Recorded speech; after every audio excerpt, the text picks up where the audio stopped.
Votre nouvelle émission Focus. Focus, votre nouveau rendez-vous sur Radio Mayuri.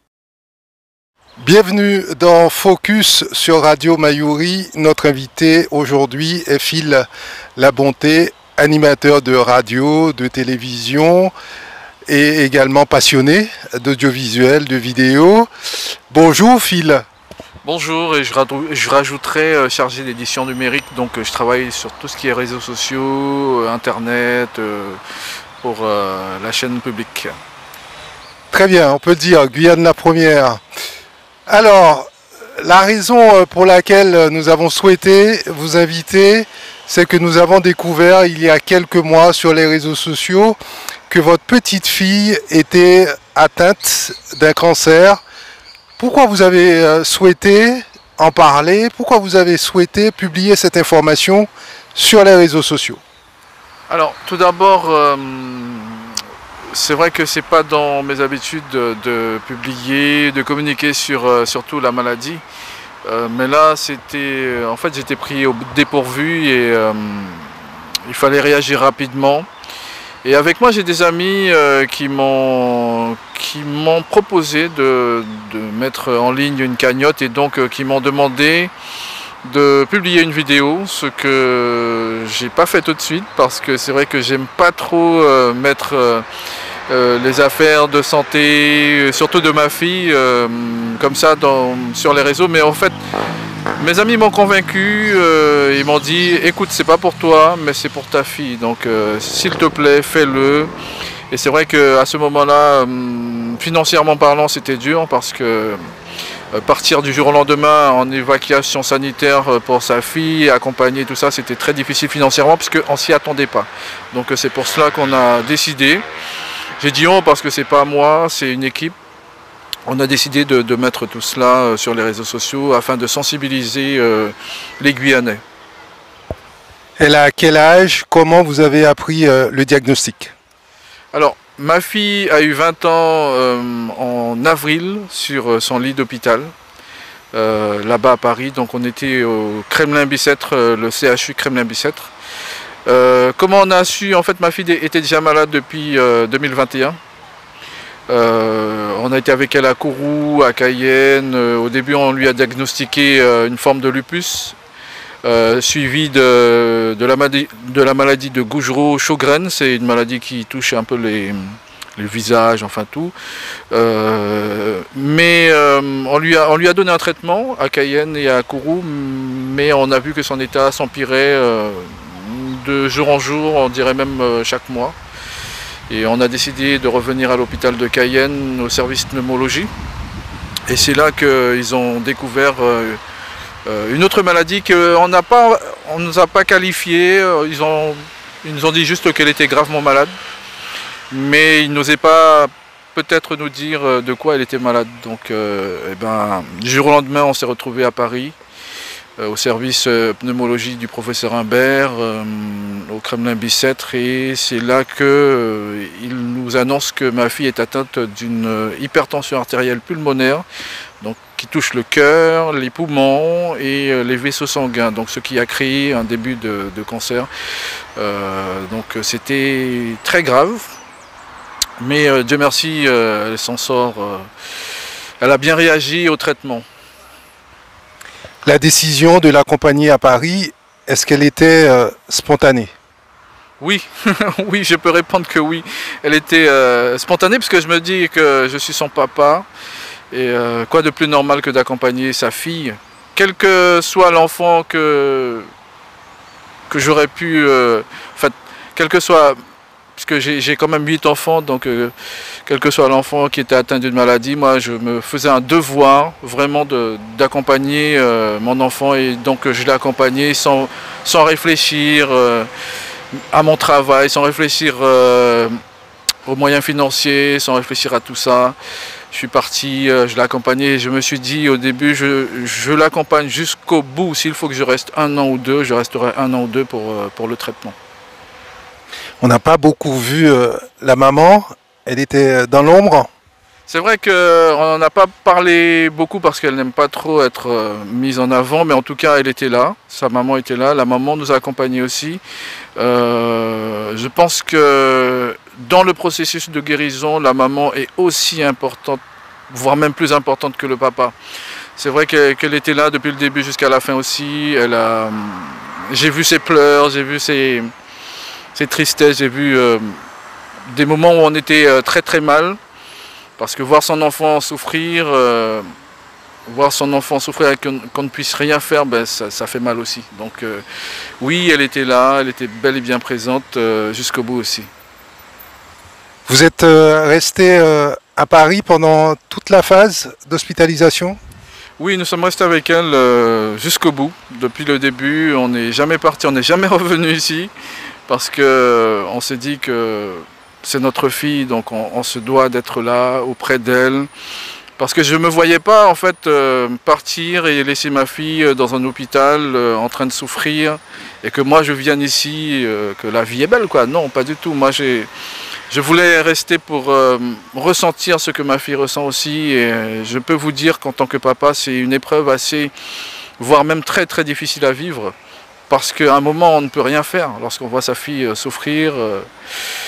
On a envie de faire quelque chose, mais malheureusement on est rien en fait. On n'est rien et on ne peut rien faire. Mais la seule chose qu'on pouvait faire, c'était d'être présent auprès d'elle, à ses côtés, et faire savoir que papa et maman et les frères et sœurs étaient là aussi. Les frères et sœurs en esprit, si vous voulez, parce que les frères et sœurs sont restés ici. Mais la famille était très très solidaire aussi. Combien de temps finalement êtes-vous resté à Paris? Lorsqu'on est parti, je pensais qu'on allait rester un mois. Finalement, on est resté 6 mois. 6 mois durant lesquels elle a eu son traitement parce qu'elle a eu des séances de chimio. C'est quelque chose que je ne souhaite à personne. Parce que quand on dit chimio, on entend le mot chimio, des fois on entend parler de ça, mais entre en entendre parler et le vivre, c'est vraiment autre chose, c'est quelque chose de terrible à vivre. Et quand je vous dis ça, j'ai pratiquement beaucoup d'émotions, parce que c'est vrai qu'on a vécu des choses très très difficiles, des moments très difficiles. Et bon, Dieu merci, aujourd'hui ça va mieux. 6 mois à Paris, il faut trouver un logement, il faut se nourrir, d'où la question financière qui n'a pas dû être simple. Pendant ces 6 mois, vous ne travailliez pas. Et c'est peut-être ce qui va justifier un appel à l'aide. Exactement, parce que nous avons su qu'elle aurait eu donc des séances de chimio, donc il fallait rester le temps de ces séances et de ce traitement. Et donc là, franchement, je m'occupais de 2 foyers pratiquement, parce qu'il fallait m'occuper de ma fille là-bas, il fallait m'occuper de mes enfants ici aussi, donc entre les crédits à payer, la vie financière continuait en fait. Et toutes les personnes qui ont déjà vécu à Paris ou bien ailleurs savent que tout est payant. C'est pas comme ici, si on a faim, on n'a pas d'argent, on prend notre canne à pêche et on va pêcher et on mange, ou bien on va chasser et on mange. Non, là-bas tout est payant, on paye tous les jours. Donc le loyer aussi était payant. Les 2 premières semaines, nous avons fait les 2 premières semaines à l'hôtel, donc on a payé de nos poches. Heureusement que j'avais mon fils aussi qui était là-bas, qui nous a accueillis et qui nous a aidés aussi à être hébergés à l'hôtel. Et puis nous avons fait des recherches concernant l'hébergement des parents et nous avons retrouvé une maison des parents qui existait au sein même de l'hôpital du Kremlin-Bicêtre, et nous avons eu une place. Et donc la 2e semaine, nous avons emménagé, nous avons élu résidence à la maison des parents du Kremlin-Bicêtre, et c'est là que commencent justement les séances de chimio, l'accompagnement de ma fille, les souffrances, des fois le blues aussi, parce qu'on est loin de chez nous, on est loin de nos enfants, on est loin de nos parents aussi. Mais bon, nous étions là pour une mission, une seule mission, c'était accompagner Marie-Dienne, c'était d'être avec elle, tout simplement. Cet appel à l'aide a été entendu par certains internautes, des particuliers, mais également des entreprises ou une entreprise en particulier. C'est vrai que la Guyane, les Guyanais de Guyane et de l'Hexagone ont été très solidaires et d'ailleurs j'en profite de votre antenne pour les remercier chaleureusement. Vous avez toute ma gratitude. Oui, on a eu des élans de solidarité, notamment avec la Solam qui a organisé une collecte, une vente, et puis à l'issue de cette vente, ils ont récolté 1700 € qu'ils ont donné carrément à Marie-Dienne, ce qui lui a permis d'ouvrir un compte, voilà, ce qui lui a permis aussi parce qu'elle aussi, finalement c'est une adulte, elle a 20 ans, elle a besoin d'être indépendante financièrement, donc ça l'a beaucoup aidé. Et en plus, la Solam, où elle avait fait 2-3 stages, et apparemment, les stages, enfin les moments qu'elle a passés avec eux, les ont marqués, notamment les responsables de la Solam. Vraiment merci. Et je voudrais en profiter aussi pour remercier une association, l'association emmenée par Patrick Tienne de Kourou, qui aussi, avec la vente du bouillon Ouara à l'époque, a récolté pratiquement aussi 1500 € qui étaient justement destinés à Marie-Dienne. Donc nous avons eu aussi l'aide de quelques élus qui ont été très solidaires, mais franchement je voudrais les remercier, puisque je ne peux pas les atteindre comme ça, mais à travers votre réseau, vos médias, donc j'en profite vraiment pour les remercier, toutes les personnes bien entendu, de près ou de loin, qui ont participé avec 1 €, 2 €, 20 €, voire plus. Eh bien franchement je vous remercie, parce que grâce à vous, grâce à eux, grâce à cette aide-là, nous avons pu tenir 6 mois, mais c'était comme si c'était compté, hein. 6 mois exactement, et puis nous vous voici de retour avec Marie-Dienne qui a le sourire aujourd'hui. C'est vrai que le traitement continue, mais elle va mieux par rapport à la première fois. Donc là, elle est rentrée en Guyane. Est-ce qu'on peut dire pour autant qu'elle est tirée d'affaire? À 50% on va dire. En tout cas, le plus gros a été fait. La chimio a été très bénéfique pour elle. Son corps n'a pas rejeté donc le traitement. Je parle là selon les médecins. Mais le traitement continue pratiquement pendant toute sa vie. Et elle devra retourner régulièrement à Paris pour faire un contrôle, donc toujours au CHU du Kremlin-Bicêtre. Donc elle doit y retourner l'année prochaine et puis ainsi de suite. Voilà. Et quels conseils vous pourriez donner aux parents qui nous regardent, qui nous écoutent et qui pourraient se trouver face à de telles circonstances? Quels conseils je pourrais les... Aimez vos enfants, aimons nos enfants. Accompagnons-les, soyons courageux. C'est vrai que c'est pas facile. Comme vous me voyez ou comme vous m'entendrez, je suis un papa qui aime beaucoup mes enfants en fait. Ma vie est vouée à mes enfants. Je travaille pour eux depuis qu'ils sont tout petits. Aujourd'hui, ils commencent à m'aider. Ils me font... comment dire, ils ont de la gratitude envers leur papa aussi. Mais quel que soit l'âge qu'ils auront, quand ils tombent malades, ils resteront vos enfants, vos petits, comme si c'était des bébés. Parce que moi, j'aime profondément ma famille et mes enfants sont mes plus grands trésors, c'est eux. Donc, lorsque vous vous retrouvez dans un cas pareil, je peux vous dire que vous avez envie d'être entouré, vous avez envie d'avoir le soutien des personnes, des amis. Des fois, les amis auxquels vous pensez, c'est pas eux qui vont vous aider, c'est d'autres personnes qui ne vous connaissent pas et qui ont pris cause justement pour ce qui vous arrive. Cela vraiment m'a fait grandir mentalement, psychologiquement, on va dire spirituellement aussi, parce que ça a beaucoup joué. Donc les parents, les mamans, les papas, nos enfants restent quand même nos enfants. Donc c'est vrai que des fois c'est pas facile, hein. Moi j'ai eu de la chance par rapport à certaines personnes, parce que j'ai rencontré aussi de la souffrance là-bas, d'autres parents qui y sont toujours d'ailleurs, qui n'ont pas eu cette chance-là d'avoir le soutien de la population guyanaise, mais comme j'aimerais que l'on fasse pour eux la même chose qu'on a fait pour moi. C'est vrai que je suis un homme de médias, tout le monde le sait. Certains diront que je me suis un peu servi des médias, pas du tout. Je me suis servi juste de l'apport de mes amis qui m'ont incité à le faire. Mais c'est vrai que j'ai pas dit non parce que c'était pour ma fille. Si on était dans un autre cas, par exemple, si c'était moi, je ne pense pas que j'aurais fait la même chose. Mais pour ma fille, j'aurais tout fait pour qu'elle soit bien, qu'elle soit guérie. Et d'ailleurs, aujourd'hui, elle est avec moi.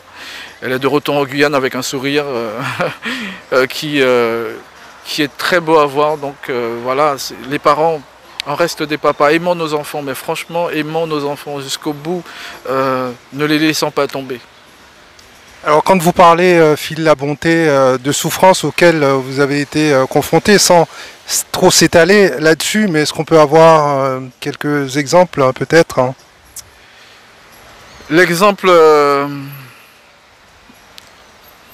auquel je pense, c'est le médecin qui m'appelle dans son bureau, qui nous appelle, la maman et moi, pour nous dire « Monsieur Labonté, vous avez bien fait de venir avec votre fille. » Parce que vous resteriez 2 jours de plus en Guyane, votre fille ne serait pas avec vous aujourd'hui. Donc c'était la mort assurée en fait, parce que le sang ne circulait plus sur son corps. Donc ma fille était devenue toute noire, mais vraiment comme s'il n'y avait plus rien à faire.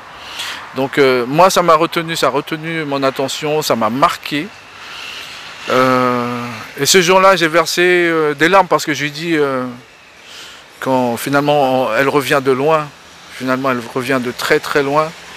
Et deuxième chose qui m'a marqué, c'est les séances de chimio.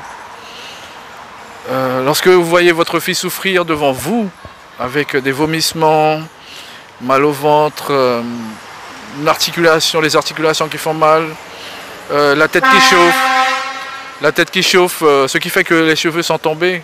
Donc c'est parce que la chimio était très très très puissante, très forte. Une chimio qu'on appelle l'Odoxan. Donc c'est là-bas que j'ai appris tout ça.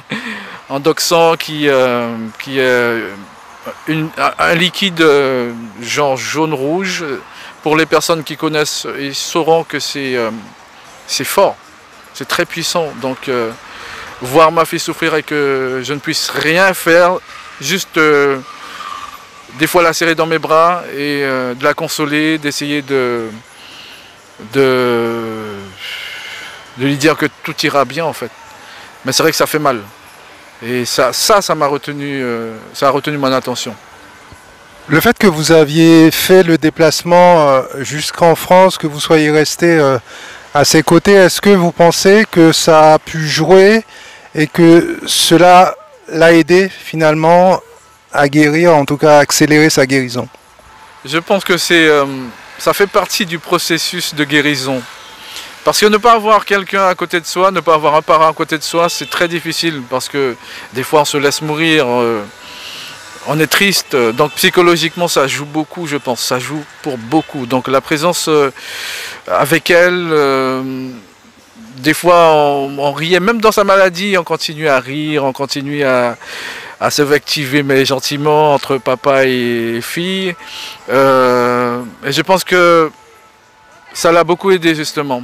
Parce que je pense aussi que si on n'était pas là, je ne sais pas si aujourd'hui elle serait de retour. Je ne sais pas si elle se serait battue. Parce qu'elle-même, elle nous disait, dans sa maladie, quand elle était souffrante, elle me disait, papa, t'inquiète pas, on retournera en Guyane et je serai encore plus forte. Et c'est vrai, elle l'a fait parce que je pense que la présence des parents était pour beaucoup dans son processus de guérison. Donc oui, c'est très important. Alors Phil Labonté, c'est un père de famille de 8 enfants, mais à côté de cela, c'est un homme passionné. Passionné des médias, passionné de l'audiovisuel, de la vidéo, passionné de radio. Combien d'années de radio, Phil Labonté?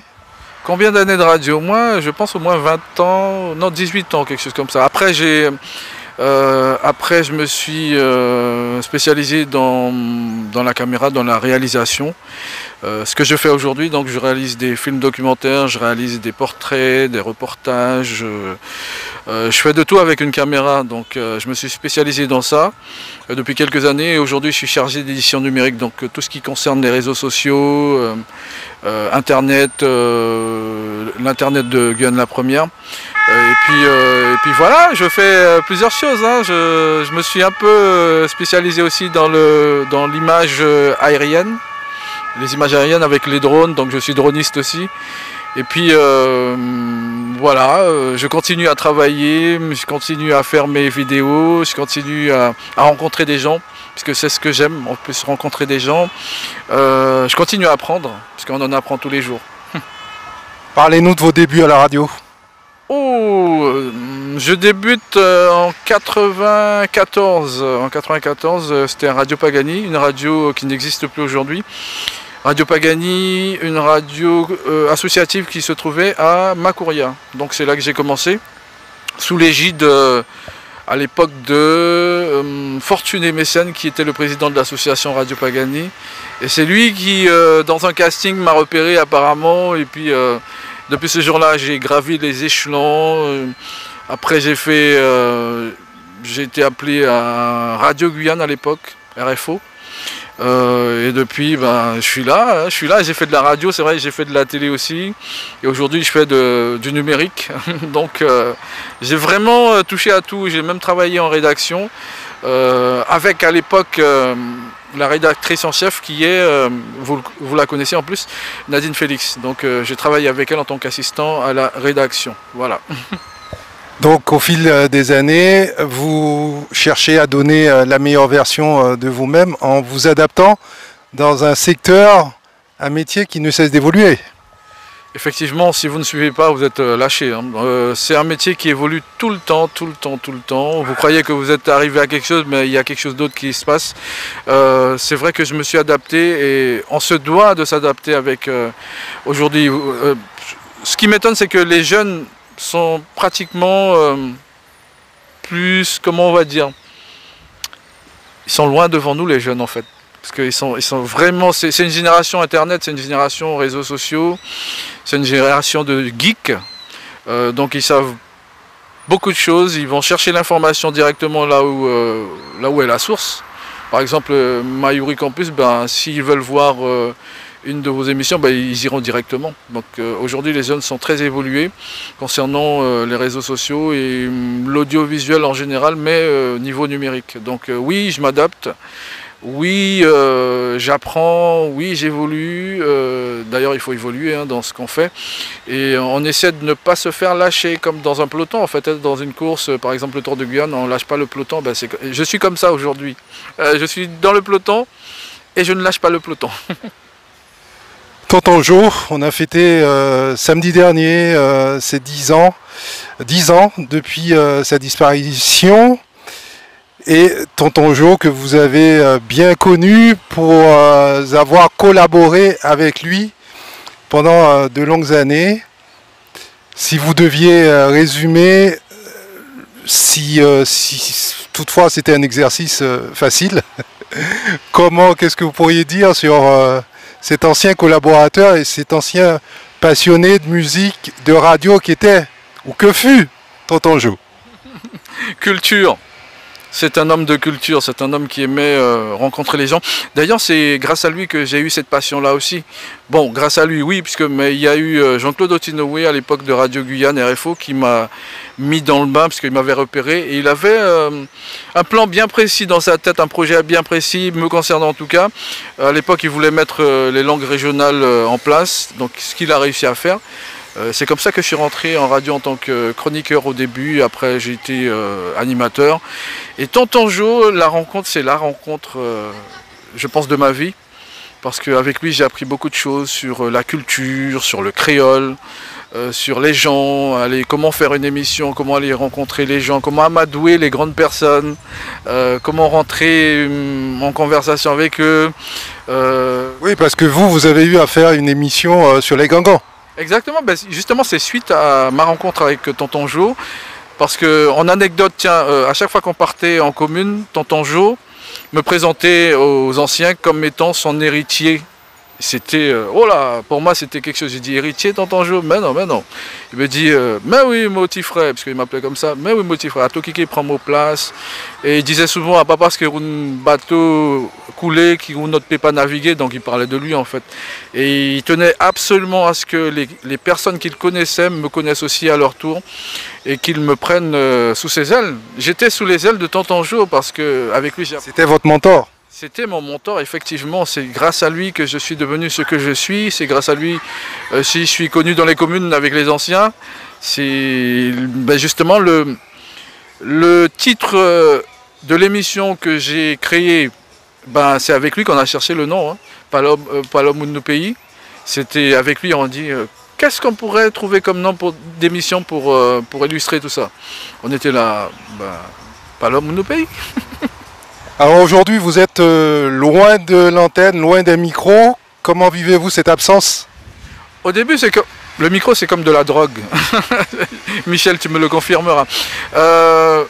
C'est comme de la drogue, en fait. Au début, on est là, on a envie de parler dans le micro. Et quand on voit un micro, on veut parler tout de suite. Donc oui, c'est une vraie drogue, c'est une passion, en fait. Le micro est devenu, pour moi, mon ami. C'était un moyen de communication aussi, un moyen d'atteindre les gens, là où ils sont, c'est-à-dire dans leur maison, dans la cuisine, dans leur voiture aussi, et dans les communes isolées. Donc on atteignait tout cela.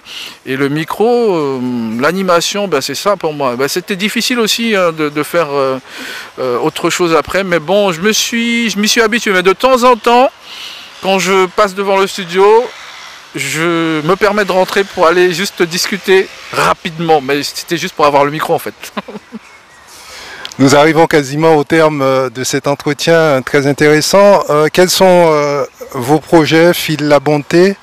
On parlait tout à l'heure de formation, de remise en question, d'apprentissage. Qu'est-ce qu'il vous reste à apprendre ou qu'est-ce qu'il vous reste à découvrir? Qu'est-ce qui me reste à découvrir? Le monde. Je veux découvrir le monde. En fait, mon plus grand... Maintenant que mes enfants sont plus grands, ma dernière a 14 ans, j'ai envie de voir autre chose. J'ai envie d'aller voir ailleurs, pas comme ça, mais bon, j'ai envie d'aller voir d'autres contrées, d'autres horizons, pour découvrir, pour apprendre. Mon plus grand rêve, c'était de partir au Canada. Parce que c'est là qu'il y a le monde de l'audiovisuel, le cinéma et tout. J'ai envie de toucher au cinéma, j'ai envie de toucher au film documentaire, j'ai envie de créer. Mon plus grand projet d'ailleurs, c'est de réaliser un film documentaire vu par moi.